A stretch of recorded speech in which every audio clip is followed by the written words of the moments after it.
So let's talk about getting that new tenant in the property. And ideally, you want to start as soon as you possibly can to market the property. So let's just cover a few scenarios. If you're in a situation where you want to sell it, you really want to have that conversation with the tenant at that 6-month mark and let them know that you have no intention of renewing the lease. That gives them plenty of time to find a new place, and then you can start to market the property for sale. And you want to do that as soon as possible because you don't want to have a vacancy by the time the lease expires until the time that you have a new buyer for the property, because that could put you in a difficult position, which would cause you to reduce the sale price unnecessarily just so you can get the property sold. So to avoid that, you have a longer marketing period because you're going to need to find the right buyer that's willing to accept an extended settlement date, but that's going to be the best for you and the best for them. In addition to that, you're going to have 24-hour notice on all your showings, so it may not be shown as much or as easily because you have the tenant in there. So that's what I would suggest if you intend to sell the property.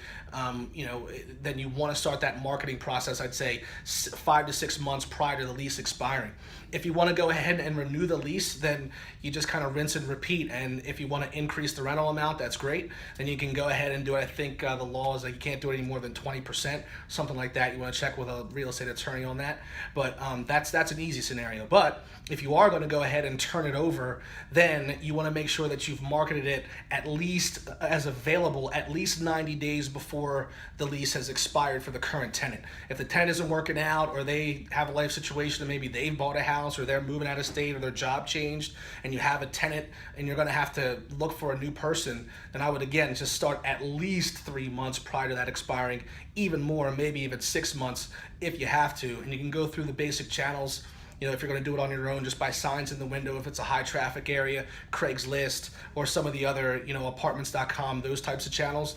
If you want to hire me to do that, I can obviously do that for you, and we can put it on the market and market it through the MLS so that other agents as well as individual renters can contact me to get it up and running and take care of it that way. It's all about whatever level you're comfortable with, but you want to be proactive about it and have a system in place to get that done.